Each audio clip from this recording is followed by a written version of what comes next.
We are much more than a food bank, and my vision is that we are a service center. We're somewhere you can come and you can get help with whatever it is that's going on.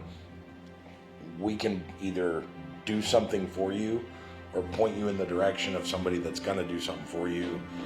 There's so many different things that we already do that makes us so much bigger than a food bank, and I feel like all these things are desperately needed.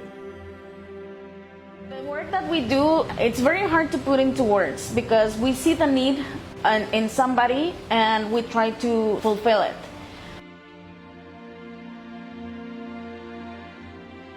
After a hurricane, there was some damage to the infrastructure here in Vallarta.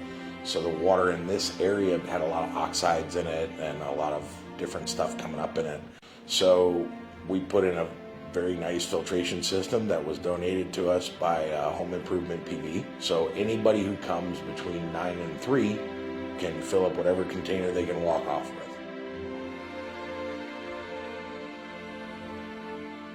So I've been here since September 2021, and one of the things that has impressed me is how nimble and responsive the Vallarta Food Bank has been.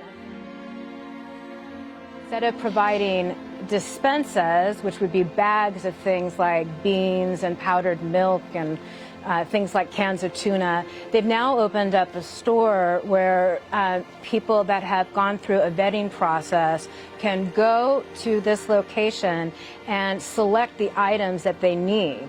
So that is a great example of how responsive this organization has become to be able to respond to the needs in the community.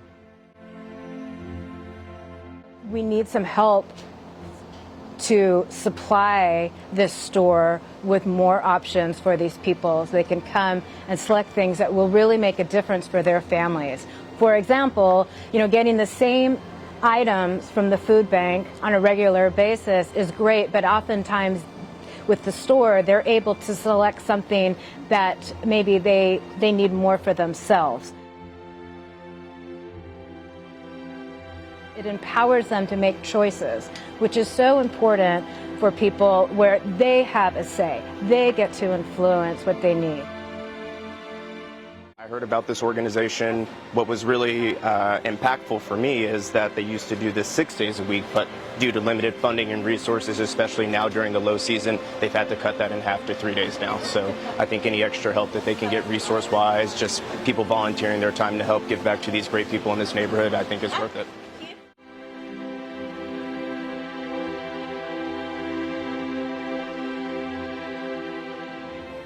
Everything that we do relies on our donors. Like without our donors, we wouldn't be here still 3 years on.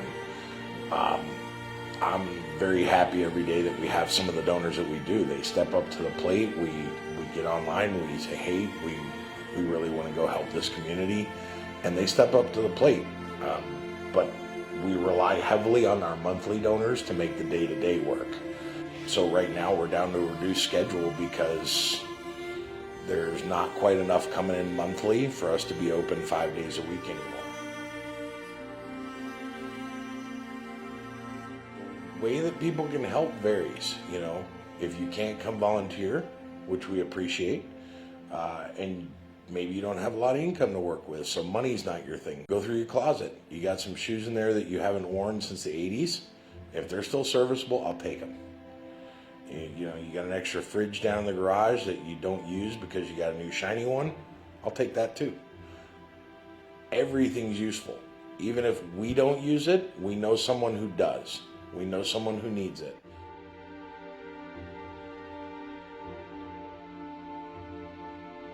We realize that the help doesn't just have to come from one people, but we've started creating a community, not just with the people that we help, but also with other associations, that we all work together towards the common goal, which is improving our communities.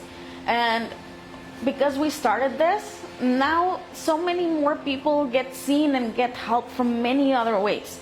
When you help the Vallarta Food Bank, you're not just helping one association. We help 27 others all of them have many different ways, and we all impact the groups that we help.